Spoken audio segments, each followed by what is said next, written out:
Au printemps 2008, alors que le pétrole brut franchissait en trombe la barre des $130 le baril et que les compagnies aériennes à travers les États-Unis commençaient à supprimer des liaisons et à émettre des avis de licenciement par milliers, un transporteur faisait quelque chose que presque personne ne pouvait expliquer.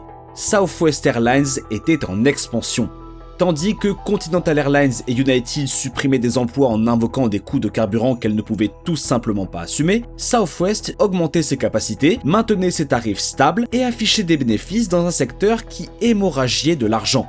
La raison n'avait rien à voir avec de meilleurs avions, des itinéraires plus intelligents ou alors des opérations plus efficaces. Tout se résumait à un seul chiffre, $51. C'était le prix par baril que Southwest avait verrouillé des années auparavant grâce à un programme agressif de couverture du risque carburant, là où toutes les autres grandes compagnies payaient le prix du marché de $130 ou plus. Rien qu'en 2008, cette position financière invisible avait généré 1,3 milliard de dollars d'économies. Au cours de la décennie précédente, la stratégie avait permis d'économiser environ 3,5 milliards de dollars, représentant 83% des bénéfices totaux de Southwest entre 1998 et 2008. Durant des décennies depuis lors, l'industrie aérienne a traité la couverture du risque carburant comme une question réglée. Certaines compagnies se couvrent, d'autres non. C'est une décision de back-office dont les passagers n'entendent jamais parler. Si Southwest a prouvé que la couverture pouvait permettre d'économiser des milliards, pourquoi American Airlines a-t-elle délibérément abandonné toute couverture et économisé 600 millions de dollars en faisant exactement l'inverse ? Pourquoi Delta Airlines a-t-elle perdu 4 milliards de dollars sur ses couvertures en 8 ans avant de racheter une raffinerie de pétrole ? Chaque grande compagnie aérienne au monde a accès aux mêmes instruments financiers, aux mêmes marchés de matières premières, aux mêmes conseillers de Wall Street. Pourtant, leur stratégie en matière de carburant ne pourrait pas être plus différente. Alors, comment la même décision, se couvrir ou ne pas se couvrir, peut-elle simultanément représenter le coût le plus intelligent et le plus catastrophique de l'aviation ? Pour comprendre pourquoi la stratégie en matière de carburant compte plus que presque toute autre décision opérationnelle prise par une compagnie aérienne, il faut comprendre un seul chiffre. En 2025, l'IATA a projeté que l'industrie aérienne mondiale dépenserait environ 236 milliards de dollars en kérosène, soit environ 25% des dépenses d'exploitation des compagnies aériennes. L'augmentation d'un seul dollar du prix du baril de kérosène ajoute environ 2 milliards de dollars à la facture annuelle de l'industrie. Aucune optimisation de route, aucune reconfiguration de sièges, aucune refonte de programme de fidélité n'approche l'impact que le prix du carburant peut avoir. Et pourtant, contrairement aux commandes d'avion ou à la planification du réseau, la stratégie en matière de carburant est presque entièrement invisible pour le monde extérieur. Les instruments utilisés sont des produits financiers dérivés, des options d'achat qui plafonnent le prix payé par une compagnie aérienne, une fourchette de prix avec à la fois un plafond et un plancher, des contrats de swap qui verrouillent un prix fixe, quoi que fasse le marché. Les compagnies aériennes achètent rarement du kérosène physique pour livraison future. Au lieu de cela, elles font des paris financiers qui compensent le coût du carburant acheté au prix du marché. La mécanique semble simple, les conséquences ne le sont pas du tout. Lorsque les prix du pétrole montent au-dessus de votre couverture, vous économisez des millions, voire des milliards. Lorsque les prix du pétrole tombent en dessous de votre couverture, vous êtes contractuellement obligé de payer des tarifs supérieurs au marché pour du carburant que vous vous êtes déjà engagé à consommer. Cela crée un paysage où la stratégie carburant de chaque compagnie aérienne reflète non seulement un calcul financier, mais toute une philosophie sur le risque, le timing de marché et le positionnement concurrentiel. Le programme de couverture de Southwest n'a pas commencé par un coup de génie, il a commencé par de la paranoïa. Suite à la flambée des prix du pétrole liée à la guerre du Golfe en 1990, la plupart des compagnies aériennes ont traité la hausse des prix comme une anomalie temporaire. La direction de Southwest, guidée par le directeur financier de l'époque, Gary Kelly, et la philosophie du fondateur Herb Kelleher, y voyait un risque systémique. Dès 1994, alors que les concurrents investissaient dans des campagnes marketing et des expansions de hub, Southwest commençait discrètement à verrouiller 20 à 30% de ses besoins en carburant des mois à l'avance. La stratégie prit de l'ampleur. En 2000, Southwest couvrait la majorité de ses besoins en carburant pour certains trimestres.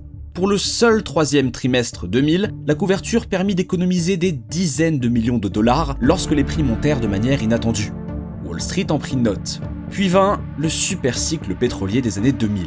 les prix grimpèrent sans relâche. $40, $60, $80, $100. Les couvertures de Southwest, contractées des années plus tôt à des prix considérablement inférieurs, prenaient de la valeur à chaque dollar d'augmentation. La flambée de 2008 à $147 le baril, l'apogée des couvertures à $51 pour Southwest ne faisait pas qu'économiser de l'argent. Ces couvertures finançaient l'expansion là où les concurrents se repliaient. Mais Southwest n'était pas la seule compagnie aérienne à parier sur le carburant. D'autres le faisaient aussi. Seulement, elle perdait. United Airlines avait couvert environ la moitié de ses besoins en carburant à des prix supérieurs à $100 le baril en 2008, convaincu que les prix continueraient de grimper. Lorsque la crise financière frappa et que le pétrole s'effondra, United déclara des pertes de couverture de $544 millions en un seul trimestre, dont $72 millions de pertes réalisées et $472 millions de pertes latentes. C'était le cruel paradoxe de la couverture. Le même krach boursier qui aurait dû apporter un soulagement pour les compagnies aériennes, le carburant moins cher, punit au contraire les transporteurs couverts qui avaient verrouillé leur prix au sommet. Puis vint 2014. Les prix du pétrole chutèrent de plus de $100 à moins de $50 le baril. Delta, qui avait pratiqué une couverture agressive durant des années, fit face à des pertes cumulées de $4 milliards sur ses positions de couverture en 8 ans. Rien qu'en 2016, Delta paya $450 millions uniquement pour solder de manière anticipée des contrats perdants. Pendant ce temps, American Airlines comptait son argent. Suite à la fusion d'American Airlines avec US Airways, la compagnie combinée adopta la philosophie d'US Airways. Pas de couverture. Point final. Se couvrir à $70 le baril coûte environ $10 le baril en prime. Le pétrole devrait atteindre $80 rien que pour rentabiliser l'assurance. En dessous de ce seuil, vous avez payé pour une protection dont vous n'aviez pas besoin. Au-dessus, les économies ne commencent qu'après avoir absorbé le coût de la prime. La direction d'American Airlines soutenait que les prix du carburant et les revenus des compagnies aériennes sont naturellement corrélés. Lorsque l'économie est florissante, les prix du pétrole augmentent. Mais les passagers sont disposés à payer des tarifs plus élevés. Lorsque la récession frappe, les prix du carburant chutent, compensant la baisse de la demande. Le prix du billet lui-même fait office de couverture. En 2014, cette philosophie porta ses fruits de manière spectaculaire. Tandis que Delta et United absorbaient des centaines de millions de dollars de pertes liées à leur couverture alors que les prix du pétrole s'effondraient, American Airlines réalisa environ $600 millions d'économies en achetant simplement le carburant au prix du marché en pleine chute. Le contraste était saisissant. En 2009, les compagnies non couvertes payaient nettement moins cher le gallon de carburant que leurs concurrentes couvertes. Les compagnies sans position de couverture affichaient les coûts de carburant les plus bas du secteur. Emirates se parvint à la même conclusion depuis l'autre bout du monde, abandonnant la couverture en 2009 après des pertes significatives et demeurant non couvertes depuis. Les deux compagnies aériennes les plus philosophiquement différentes au monde, un transporteur domestique à bas coût et un méga transporteur du Golfe soutenu par l'État, finirent par aboutir à des stratégies identiques. Puis il y avait la solution de Delta, qui défiait entièrement toute catégorisation.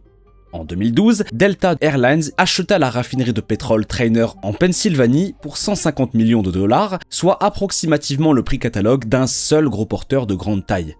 La logique était sans précédent dans l'industrie. Plutôt que de se couvrir avec des instruments financiers, Delta se couvrirait physiquement en raffinant elle-même son propre carburéacteur.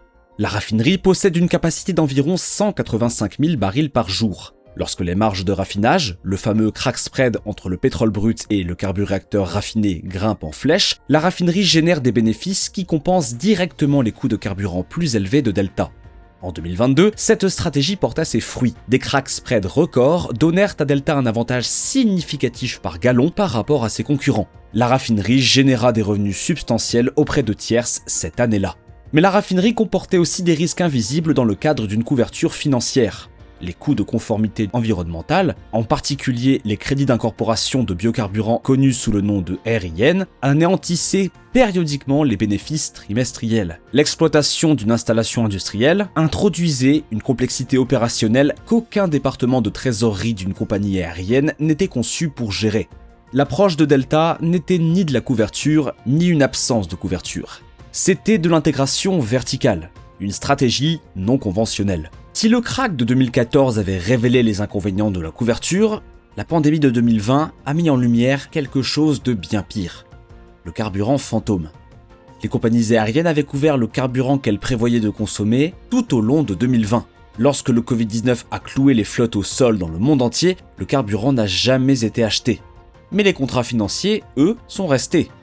Les règles comptables exigeaient que ces couvertures orphelines soient immédiatement réévaluées à la valeur de marché et comptabilisées comme des pertes puisque la consommation sous-jacente avait disparu. Les chiffres étaient dévastateurs.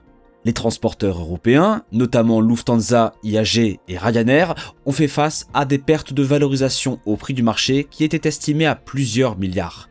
Pour l'Asie-Pacifique, Cathay Pacific, Singapore Airlines et Qantas ont déclaré des pertes de couverture combinées se chiffrant en milliards.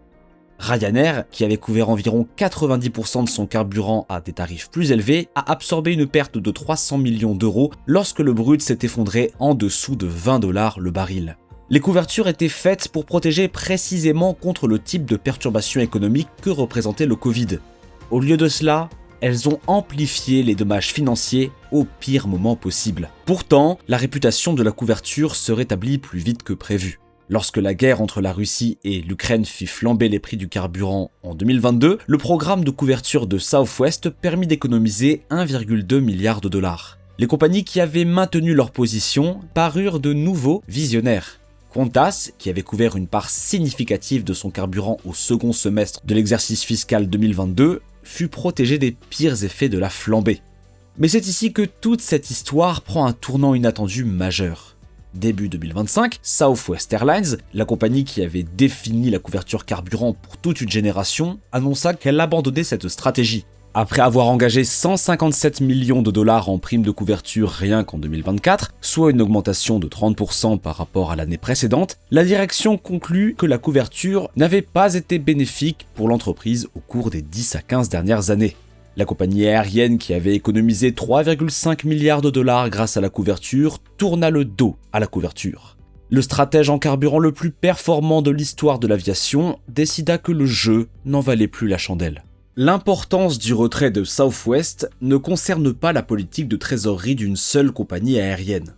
Il s'agit de ce que des stratégies de couverture carburant divergentes révèlent sur l'architecture concurrentielle de l'ensemble du secteur. Voyez-vous, la stratégie carburant ne détermine pas seulement les bénéfices trimestriels. Elle détermine quelles routes sont lancées, quels tarifs sont proposés et quels employés conservent leur poste. Lorsque Continental a supprimé des milliers de postes en 2008 parce qu'elle ne pouvait pas assumer le coût du carburant, Southwest embauchait parce qu'elle s'était couverte. Lorsqu'American a économisé 600 millions de dollars en ne se couvrant pas en 2014, ce capital a financé le renouvellement de la flotte, tandis que les concurrents couverts épongeaient des pertes sur produits dérivés. Les instruments financiers sont identiques. Chaque compagnie aérienne a accès aux mêmes options d'achat, aux mêmes tunnels, aux mêmes contrats de swap, aux mêmes contreparties. Pourtant, les résultats divergent de plusieurs milliards de dollars. C'est parce que la couverture n'est pas vraiment une décision financière, c'est une décision philosophique. Ryanair se couvre de manière agressive parce que son modèle ultra low cost nécessite une prévisibilité absolue des tarifs. La couverture achète de la certitude et la certitude est le produit de Ryanair. American ne se couvre pas parce que son réseau et son pouvoir de fixation des prix lui permettent de répercuter les coûts du carburant sur les passagers premium. La composition des revenus d'American penche en faveur des voyageurs d'affaires à la demande inélastique. Delta possède une raffinerie parce que la concentration de son hub dans le nord-est crée une vulnérabilité spécifique dans la chaîne d'approvisionnement que les produits dérivés financiers ne peuvent pas résoudre. Le risque de crack spread, l'écart entre le pétrole brut et le kérosène raffiné, c'était l'exposition qui a failli détruire le portefeuille de couverture de Delta. Posséder une capacité de raffinage élimine entièrement ce risque de base. Chaque stratégie est logique en interne. Chacune est aussi potentiellement désastreuse si les conditions de marché évoluent dans la mauvaise direction. Pendant ce temps, l'industrie fait face à un défi en matière de carburant qui fait paraître la couverture conventionnelle comme un jeu d'enfant. Le carburant d'aviation durable coûte 3 à 5 fois plus cher que le kérosène conventionnel. Des compagnies comme IAG s'engagent à hauteur de 3,5 milliards de dollars dans des contrats SAF à long terme de type Take or Pay, sécurisant leur approvisionnement à des prix qu'elles espèrent voir se révéler avantageux.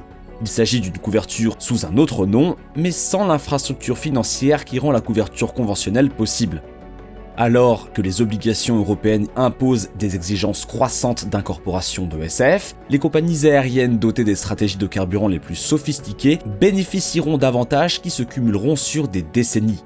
Les guerres de couverture des années 2000 pourraient bien avoir été qu'une répétition générale avant les guerres d'approvisionnement en SAF des années 2030. En 2008, Southwest Airlines s'est couverte à 51 $ le baril parce qu'elle croyait que bien gérer dans les périodes fastes protège tout le monde dans les périodes difficiles. C'était une conviction, pas un calcul. Une position philosophique sur ce qu'une compagnie aérienne doit à ses employés et à ses passagers lorsque les marchés deviennent hostiles. 17 ans plus tard, cette même compagnie a abandonné cette stratégie parce que les chiffres ne fonctionnaient plus. Les primes étaient devenues trop coûteuses, les marchés avaient évolué. L'assurance coûtait plus cher que le risque qu'elle couvrait. Les deux décisions étaient justes, c'est là tout le paradoxe. Un seul mauvais pari sur le carburant peut effacer la totalité des bénéfices annuels d'une compagnie aérienne. Un seul bon pari peut financer une décennie de croissance. Les stratégies liées au carburant sont invisibles. Leurs conséquences sont partout. La question n'est pas de savoir si la couverture fonctionne ou ne fonctionne pas. C'est de savoir si le reste de l'industrie comprend que la décision la plus lourde de conséquences dans l'aviation n'a rien à voir avec les avions et tout à voir avec un pari dont la plupart des passagers ne sauront jamais qu'il a été placé. Maintenant, avant de partir, l'algorithme YouTube pense que vous allez aimer cette vidéo ensuite. Alors pourquoi ne pas aller la voir ?